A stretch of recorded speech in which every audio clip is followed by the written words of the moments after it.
Assalamualaikum warahmatullahi wabarakatuh.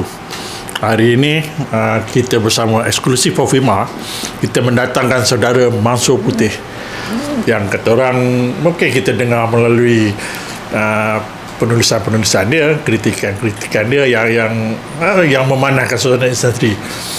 Dan mungkin kita berterima kasih dengan Cik Mansur kerana kesudian datang untuk kita sembang-sembang santai, dan mungkin ada harapan kita mungkin ada poin-poin yang dapat Cik Mansur beri dalam kita pun dalam industri, dalam situasi kesamaran. Terima kasih Cik Mansur kerana sudi hadir, dan selalu kita berjumpa hanya kata orang bila ada event-event tertentu yang berkaitan dengan industri, tapi tidak dapatlah kita berbicara soal-soal yang lebih panjang kan. Tapi bila di Profima menganjurkan ini, memberi peluang untuk Profima yang ingin mendengar secara terus tentang apa saja pandangan Cik Mansur kan, berkaitan dengan industri. Terima kasih Cik Mansur kan kerana sudi hadir. Okey, peringkat pertama lah ingin saya bertanya, boleh Cik Mansur perkenalkan diri Cik Mansur? Sebab apa untuk first generation yang mungkin generasi saya, setengah generasi kenal, tetapi kita sekarang more target untuk generasi yang di peringkat kata orang after graduate around 18 membawa ke 25, mungkin itu tak clear kan. Biar Saya ambil. Saya mula berminat dalam filem sejak tingkatan 5. Dan semasa tingkatan 6, bila ada ujian oral, saya kata ditanya cita-cita apa, saya kata saya nak masuk bidang filem. Perempuan yang tanya saya itu dia tak faham pasal filem. Akhirnya saya dapat 6 je, markah 6. Dan lepas tu saya masuk ke tingkatan 6 ke ITM. Saya ambil kursus sebaran am dengan pengurusan pengiklanan. Lepas tu, waktu tu saya dapat tempat untuk belajar di Amerika, tetapi gagal dapat beasiswa. Sebab Mara kata kita tak nak hantar orang belajar filem di universiti yang terkemuka. Universiti saya sebenarnya terkemuka di dunia. Saya tak tahu waktu tu. Saya ingat universiti biasa aja. Jadi saya kerja dengan utusan, dan di utusan saya jadi wartawan umum. Tetapi ZAM suruh saya tulis ulasan drama TV dan beri saya satu ruang. Zamaidin lah. Zamaidin. Jadi terpaksa lah saya tengok siri drama dalam drama minggu ini. Waktu tu terpaksa dah duduk kat rumah, sebab dulu tak ada macam kita nak tengok telefon ke macam tu. Jadi dia membawa saya lebih dekat ke dalam bidang filem. Dia tiba-tiba nampak saya, dia tergerak untuk adakan ruang dalam utusan Malaysia tentang filem. Tiba-tiba dia tak tahu saya boleh tulis ke tak boleh tulis ke. Mungkin dia tahulah, dia dapat rasa dengan bercakap, dengan bergaul. Jadi saya pegang ruang tu lama juga, sampai saya berhenti untuk pergi ke Amerika akhirnya, sebab saya dapat pinjaman Mara lepas tu. Saya di sana 3 tahun. Dan saya balik semasa Finas baru ditubuh. Tetapi sampai sekarang saya tidak pernah dijemput untuk beri pendapat tentang macam mana kita boleh majukan filem. Sedangkan saya belajar di sana. Tentu saya ada pendapat yang boleh diterima. Dan saya pun boleh beri pendapat tentang macam mana Akta Finas itu boleh digubal. Saya pernah tulis pada Dr. Mahathir semasa di sana. Semasa tu dia Timbalan Perdana Menteri, saya tanya, betul ke Dr. Mahathir Malaysia nak tubuhkan sebuah agensi dengan nama Finas? Saya sedang belajar bidang filem di peringkat sarjana. Dia jawab soal saya tau. Tapi saya kecewa lah sebab surat tu tak ambil kira siapa saya. Dia kata memang betul kerajaan tengah gubal Akta Finas. Itu saja jawapan dia. Lepas tu dia kata baguslah, kita baru tengah nak gubal. Ada seorang belajar di bidang filem, kita boleh lantik dia untuk jadi pakar perunding. Saya boleh pergi ke Hollywood 1 bulan buat pengajian. Oleh sebab ini tidak berlaku, perusahaan kita tak dapat maju sepenuhnya. Sepatutnya kita sekarang sudah ada banyak orang yang boleh buat filem untuk penonton Melayu, filem untuk penonton Malaysia, walaupun penonton dia mungkin ada bukan Melayu. Dan kita juga boleh ada pengarah yang boleh buat filem bertaraf antarabangsa, walaupun dia gagal membuat filem untuk penonton Melayu, tetapi dia boleh berjaya di luar negara. So ada banyak cerita kita yang tak sesuai untuk penonton tempatan. Dan banyak filem tempatan hampir semua tak sesuai untuk pengedaran di luar negara. Jadi orang yang belajar di UK tu, dia ada kawan, dia ada pensyarah. Macam saya punya kawan, dia dapat pencalonan Oscar. Dekan saya dapat 2 Oscar. Jadi saya tak boleh pakai diorang, tak boleh minta diorang bekerjasama. Bermakna filem kita yang kalau kita nak buat yang ada tema antarabangsa, Hang Tuah, takkan untuk orang Melayu juga. Berapa kali kita nak beritahu orang Melayu tentang Hang Tuah. Kita boleh bayangkan Tom Cruise berlakon sebagai Hang Tuah. Tapi orang tak pernah kata, Mansur cuba buat macam tu. Tak pernah. Sedangkan takkan saya belajar di luar negara nak buat filem 100,000. Boleh saya. Okey, itu. Okey, bila berkaitan dengan itu, bila Mansur mewujudkan perkataan yang bersifat akademik tadi, bukanlah maksud akademik, mengaitkan dengan penglibatan dia dari sudut pernah belajar di sana. Mungkin apabila Mansur kembali, Mansur selama lebih kurang hampir 10-20 tahun ya, Mansur melihat adakah apabila wujudnya sekolah-sekolah yang ada fakulti filem yang umpamanya UiTM, Aswara, maksudnya silibus yang maksudnya disediakan itu memberi kasukan package pada student ataupun graduate yang bakal lahir masuk ke dalam industri dan fit dengan industri dan boleh kata orang adakah mereka cukup untuk menjadi seorang pengkarya yang bagus. Adakah silibus pendidikan dengan industri kita ini berjalan seiring? Saya berani berkata semua kursus filem yang diajar tu tak lengkap. Dia suara ke UiTM tak lengkap. Sebab kalau kita tengok tenaga pengajar ni, dia tak ambil kira banyak aspek. Dari segi teori tak ada pensyarah. Dari segi sejarah filem Amerika tak ada orang. Dari segi estetika, analisa tak ada. Dia cuma pembuatan penulisan skrip. 2 je. Penghayatan tentang perkembangan filem Melayu dulu pun kita tak ada. Saya boleh ajar bidang-bidang ni tapi tak ada siapa yang jemput. Cuma sekali saja Anwar Rai jemput saya untuk mengajar kritikan filem. Saya tak nak lah. Dia seorang. Mungkin dia kecewa. Dia beritahu saya dia kecewa sebab dia ingat saya boleh ajar. Sebab saya tak nak mengajar. Sebab saya nak guna apa yang saya tahu untuk saya dulu. Nanti kalau saya dah kasih umur, bila tiba masa untuk mengarah filem, dia kata, orang tu dah buat cara macam saya ajar tu. Macam mana tu? Okey. Satu lagi, bila Mansur mengatakan macam kita rasa industri kita tak bergerak kan? Bukan tak bergerak lah, maksudnya tidaklah dapat kita compete dengan, kalau kita compare dengan Thailand, dengan especially Filipina kan, Indonesia ke, adakah maksudnya pemain industri kita dari sudut bekalan ilmunya sebagai seorang filmmaker kurang? Maksudnya berapa persen yang Mansur rasakan pembikin filem kita ditrain secara formal, ataupun pembikin kita kan rata-ratanya datang daripada terjun dulu ke dalam industri, goreng-goreng jadi DP, goreng-goreng jadi director, and then adakah package-package macam itu memberi harapan kepada negara untuk menghasilkan filem-filem yang okey? Tak, yang paling jelas sekali orang yang tak ada latar belakang formal tu, dia akan meniru.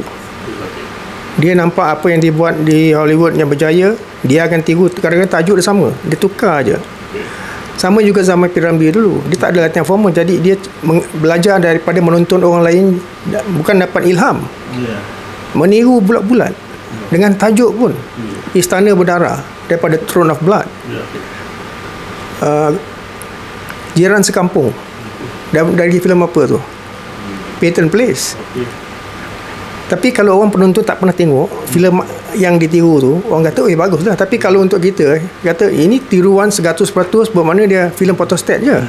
Cuma pelakon tu cakap Melayu, suasana di sini, dan jadi untuk kita nak menghayati filem-filem macam tu, kita tak boleh nak puji. Tapi kita tak boleh cakap apa sebab dia tak ada latar belakang. Jadi itu cara dia untuk menghasilkan filem. Sama juga macam kita punya hikayat Melayu lama dulu. Kita tidak ada sekolah penulisan hikayat. Jadi kita kena tiru daripada Farsi. Jadi akhirnya kita terpaksa terima sebagai warisan bangsa. Dari segi penulisan hikayat itu dan hikayat ini, hikayat Musa Abdullah pun tak belajar bidang perfilman di Aswara. Jadi dia tentu meniru daripada penulis British. Tapi kita tak boleh salahkan dia lah. Tapi itu kalau kita pun terletak di zaman tu, kita akan meniru je. Cuma kebetulan dan juga kehendak saya adalah untuk menuntut di luar negara. Kalau saya terus tunggu untuk belajar di sini, saya ingat dah lama baru ada sekolah filem yang mengajar filem, dan dah terlambatlah untuk saya nak berkecimpung dalam minat filem. Saya kebetulan bagus. Okey, itu Cik Mansur ada panggilan dari Hollywood, saya ingat. Ada, okey. Maksudnya bila hal yang demikian memang kita akui dalam industri kita, especially pengarah atau penulis pun bukan ditrain secara formal, maknanya boleh kata macam bidang terjun je lah. Dan kebetulan laku, dan mereka terus go on. Dan pemikir-pemikir muda pun, itu yang Mansur cakap, seolah-olah filem tu kita nampak gempak, tetapi kita dapat mengesan dari mana dia cedoknya, dari mana dia tiru. Maksudnya seperti yang dikata Picasso, artis ada yang meniru, tapi artis yang bijak ialah dia mencuri, tetapi dia berjaya menyimpan itu supaya apa yang diikut oleh Picasso. Tetapi to be yang label itu harus seorang yang betul-betul berilmu, betul-betul berilmu. Maksudnya dia boleh menyimpan apa yang dia curi tu kan, apa yang disiloknya tu. Dalam kes yang macam tu, saya nak tanya Mansur secara secara jujurnya, dari sudut 90-an nyampai ke 2023, maknanya kita sudah ada gap 30 tahun. 30 tahun tu Mansur melihat industri kita berada di level mana? Maksudnya dari sudut skripnya, pengarahannya, krunya, kita berada di level mana? Sangat kita tak bergerak. Sebab penonton kita, penghayatan dia pun tak bergerak sebab dia tak ada pendidik. Satu lagi show nak tanya ni, sebab saya pernah dengar yang Mansur dulu ada nak terlibat dengan Islamic OIC Cinema. Saya rasa itu saranan yang bagus, yang saya rasa seolah-olah macam tak disambut oleh negara ketika itu kan. Apa yang harapan bila benda itu wujud, Cik So? Saranan tu sepatutnya bukan daripada saya, sepatutnya datang daripada Pertubuhan Islam di Malaysia dan OIC. Tetapi mereka tidak ada pakar dalam bidang filem. Mereka pandang rendah bidang filem, sedangkan filem tu usaha berdakwah. Manusia filem kita berdakwah, bukan berpoya-poya. Tapi pada pandangan dia, filem tu adalah untuk orang yang tak ada kerja lain. Sedangkan Hollywood tu dakwah. Dan saya pernah bentang kertas kerja semasa di Iran. Kita perlu ada sinema dunia Islam untuk mewujudkan persefahaman di kalangan orang Islam.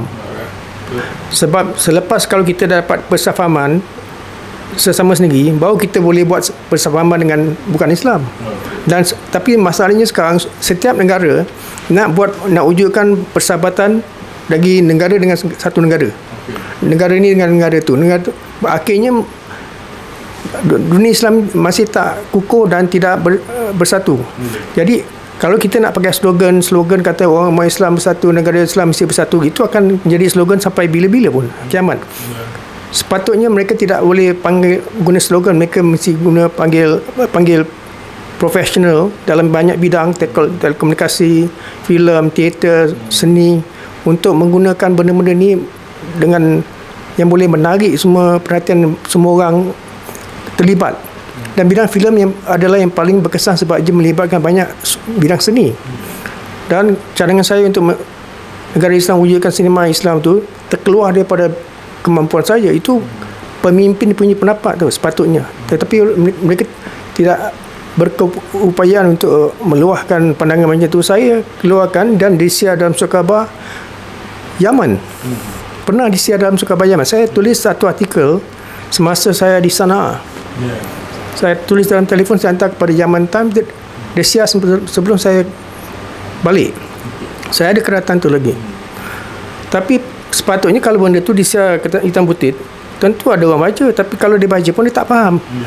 Sedangkan cuba fikir, Hollywood ni sebuah kegiatan pembuatan filem meraih $180 bilion setahun. 60% datang daripada luar Amerika. Kalau kita buat sinema dunia Islam, tak semestinya kita boleh buat filem Melayu lagi, filem Pakistan lagi, Bangladesh. Tak boleh buat filem macam tu. Kita buat filem yang bersama, secara bersama, watak Sedangkan sekarang banyak orang dah bergaul. Kita pergi Pakistan. Tapi mana ceritanya? Mana kita punya pengalaman tinggal di Pakistan? Mana pengalaman orang Iran datang tinggal di Malaysia? Tak ada. Kita masih terperangkap dengan sastra lama.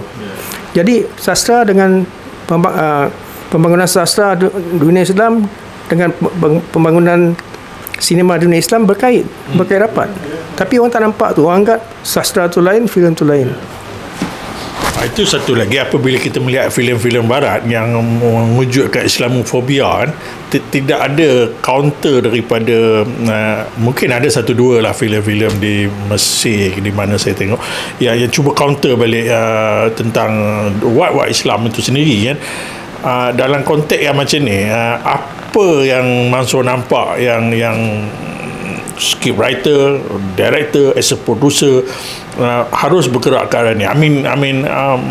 Mereka harus menghasilkan karya-karya yang sebagaimana. Ini semua berpunca daripada yang pihak berkuasa. Kalau pihak berkuasa tak mulakan usaha untuk menggalakkan orang menulis novel, menulis skrip, orang yang tulis skrip tu mungkin ada, tapi terselit dalam laci dia. Saya pun ada tulis tentang novel yang macam tu, orang putih masuk Islam.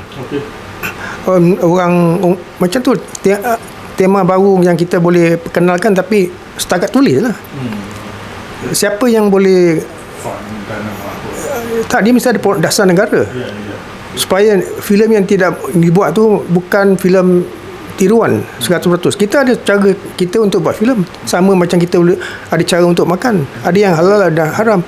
Jadi sekarang orang yang buat filem yang mendapat sambutan ni adalah filem yang meniru 100%, yang kemungkinan besar filem tu boleh dianggap sebagai tidak sesuai dan haram. Tapi oleh sebab mereka tidak tahu, mereka sanjung puji dan beri sokongan kepada pengarah tu sehingga dia boleh buat filem banyak-banyak.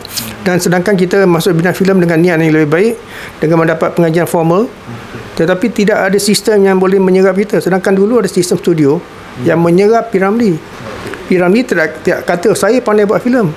Tauqir tu kata P. Ramlee ada bakat, kasih dia berlakon dulu, kasih dia menyanyi dulu, selepas tengok 2-3 filem dia berlakon, suruh dia mengarah. Zaman sekarang kita dah balik pun kita tidak dapat diserap kan, macam Hollywood.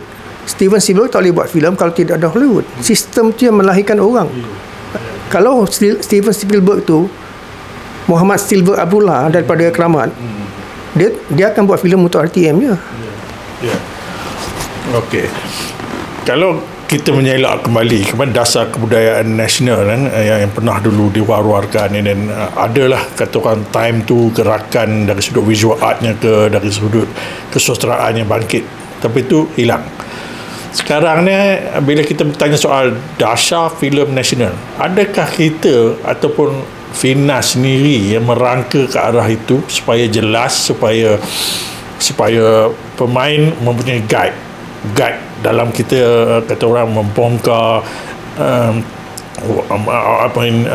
meletakkan filem kita lebih berkualiti dengan nilai-nilai itu? Ada tak? Ini berpunca daripada Akta Finas itu sendiri. Memang Akta Finas tu niat dia baik, dan orang yang pergi kepada menteri itu, Yassin Saleh, beritahu saya, dia dengan kawan dia berjumpa menteri, tak tahu menteri mana. Dia beritahu, dia kata kita perlu adakan macam Akta Finas tu, bukan sebuah agensi Finas. Dan akhirnya idea tu menteri disalurkan kepada Timbalan Perdana Menteri Mahathir, dan niat Mahathir tu bagus. Tapi bila dia disalurkan kepada orang yang untuk menggubal Akta Finas tu, dia tidak buat penyelidikan menyeluruh.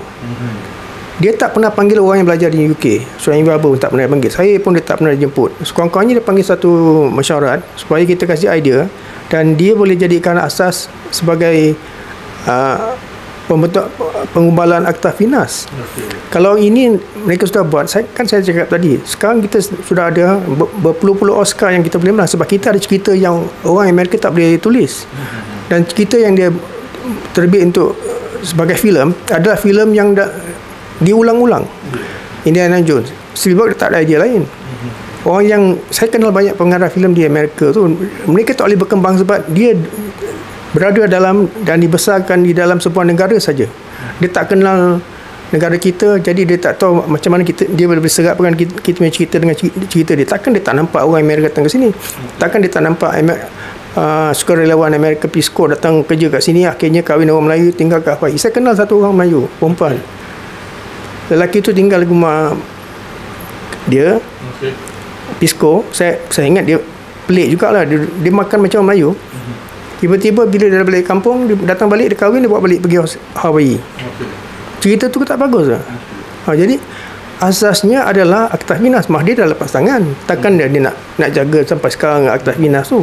Berapa banyak akta ini dan dia dah wujudkan. Jadi saran saya, cadangan saya lah, gubal balik akta tu bukan dari segi sikit-sikit, gubah seluruhnya. Dan saya boleh tolong. Sebab siapa lagi yang boleh cakap pasal filem di peringkat dunia? Kalau kita nak meletakkan filem Melayu ke peringkat dunia, kita kena belajar Korea. Korea negara yang lebih kurang kecil sama kita, tapi K-pop dia menyuruh. Filem dia diterima ramai. Orang tak faham bahasa dia. Cerita dia pun kita buat apa? Tak peduli sangat. Jadi masalahnya ialah Akta Finas tu. Pokoknya kat situ, kalau asas pokok tu tak kuat, pokok tu akan tumbang. Bila kita bercakap soal yang masuk bangkitkan persoalan Akta Finas ni, itu memang kita mengharapkan especially pihak kementerian, pihak di atas yang menyedari keadaan ni dan menggerakkan ke arah pembentukan akta perfilman ke atas, maksudnya macam itulah, maksudnya dasar perfilman negara kan yang kita nakkan. Ini satu lagi soal bila kita tentang apa yang dikatakan apabila kemasukan produser dari luar and shooting kat Malaysia, dari sudut benefitnya yang Mansur melihat, kenapa mungkin dia akan pakai kru kita, tetapi persoalan mengangkat konten kita kadang-kadang ada misi-misi tersendiri mereka, maknanya Mansur lebih melihat aspek mengangkat landscape negara, mengangkat warisan kita ke, atau aspek ekonomi semata-mata yang Mansur rasakan kehadiran produser-produser luar ni. Hampir semua orang yang buat filem di Malaysia dari luar negara tu, sebab dia gagal untuk buat di filem di Myanmar atau di Siam. Farewell to the King tentang Raja Siam yang orang Siam tak suka dibuat macam tu. Tengok dia punya raja berjoget-joget. Dan filem yang sepatutnya buat di Myanmar tentang Aung San Suu Kyi tu, The Lady, walaupun pelakon utamanya tapi di Myanmar tak kasih sokongan. Dan dia terpaksa buat kat sini. Dan filem akhir sekali yang besar yang dibuat di sini ialah Raja di Sarawak. Filem tu tak laku sebab dia ditulis oleh orang dia, sudut pandangan dia. Jadi dia kalau pakai kru pun untuk yang untung untuk kru je. Tapi kalau dari segi filem yang boleh menaikkan martabat negara, tak ada saya nampak. Dia orang kat sana dia masih lagi pandangan dah kita, sebab dia ingat kita tak ada belajar di negara dia. Kalau dia tahu dan dia betul-betul berminat untuk buat filem macam Raja tu, dia semestinya secara otomatik mesti fikir kita mesti cari penulis dari Malaysia, sebab dia lagi tahu. Jadi bergabung tak apa, tapi ni dia buat sendiri. Saya dah tengok filem tu. Dah tengok dah? Saya tak tengok. Punya Dato' Sultan Brunei punya anak 2 orang, seorang bapuk. Dia nak tidur dengan seorang lagi Mat Saleh. Dengan seorang anak gajah perempuan berjalan seorang-seorang di. Mana ada anak gajah jalan seorang-seorang di kat dalam hutan tu? Dia nak tidur dengan seorang pelakon watak Mat Saleh. Itu sudut pandangan dia. Dia ingat macam ni, anak gajah orang putih tak apalah. Anak gajah perempuan nak berjalan seorang-seorang pun tak boleh. Ini dia kat dalam hutan. Saya kata tak logik sangat. Akhirnya filem tu gagal, walaupun yang peliknya kerajaan Sarawak sokong. Lepas tu kerajaan Sarawak kata ini bukan Sarawak ni, ini tukarkan ke negara engkau. Jadi saya tak nampak satu filem yang dibuat di sini sampai sekarang, daripada dulu sampai sekarang, termasuk filem yang melibatkan Sean Connery. Pernah tengok dah? Apa entrenchment apa tak? Entrenchment. Dia tunjuk KLCC. Bawah tu kotor. Tak, dia letakkan kat tepi Sungai Melaka.